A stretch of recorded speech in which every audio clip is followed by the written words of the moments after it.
नमस्कार दोस्तों, रहस्य और रोमांच से भरी हमारी इस दुनिया में आपका स्वागत है। आज हम एक ऐसे किरदार की बात करेंगे जिसके नाम से ही शक्ति, ज्ञान और अहंकार का मिश्रण याद आता है, लंकापति रावण। क्या आपने कभी सोचा है कि रावण के 10 सिर क्यों थे? क्या वे सचमुच 10 अलग अलग सिर थे या इसके पीछे कोई गहरा प्रतीकात्मक रहस्य छिपा है? आज हम इसी अनसुलझी पहेली को सुलझाने की कोशिश करेंगे।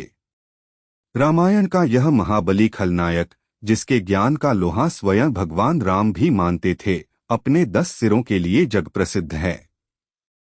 बचपन से हम सबने उसकी तस्वीरें देखी हैं, कहानियां सुनी हैं, दशहरे पर उसका पुतला जलते देखा है। लेकिन क्या आप जानते हैं कि इन 10 सिरों का सिर्फ शारीरिक होना ही इसका एकमात्र अर्थ नहीं है? पौराणिक कथाओं के अनुसार रावण ने भगवान ब्रह्मा से वरदान प्राप्त किया था कि उसे कोई भी देव, दानव, गंधर्व या यक्ष नहीं मार पाएगा। उसने भगवान शिव की घोर तपस्या की, अपने 9 सिर काट काट कर चढ़ा दिए।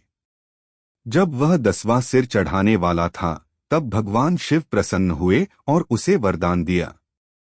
शिव ने उसके सभी सिर वापस कर दिए और उसे अजेय बना दिया।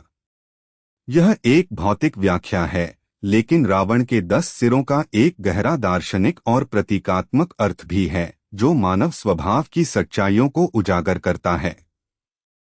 माना जाता है कि रावण के ये 10 सिर मानव के 10 प्रमुख अवगुणों या इंद्रियों के प्रतीक थे, जिन पर रावण का पूर्ण नियंत्रण था, लेकिन अंततः वे ही उसकी हार का कारण बने। ये 10 सिर दर्शाते हैं: 1 काम, लस्ट, वासना और इच्छाएं। 2 क्रोध, एंगर, गुस्सा और प्रतिशोध। 3 लोभ, ग्रीड, लालच और संग्रह वृत्ति। 4 मोह, अटैचमेंट, सांसारिक बंधनों से अत्यधिक लगा। 5 मद, ईगो, प्राइड, घमंड और अहंकार। 6 मात्सर्य, जेलसी, ईर्ष्या और द्वेष। 7 मनस, माइंड, मन की चंचलता। 8 बुद्धि, इंटेलेक्ट, ज्ञान का दुरुपयोग।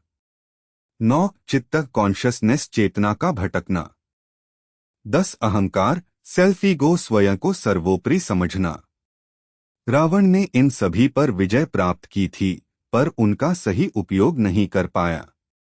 उसने अपने ज्ञान और शक्ति का उपयोग अपनी इच्छाओं, अहंकार और वासनाओं की पूर्ति के लिए किया।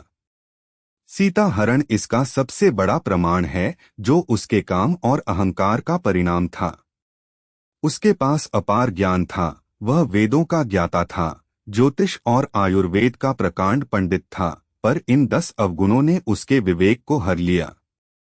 तो दोस्तों, रावण के 10 सिर केवल एक दैत्य की शारीरिक बनावट नहीं, बल्कि मानव मन की उन 10 बुराइयों का प्रतीक हैं, जिनसे हर व्यक्ति को जूझना पड़ता है।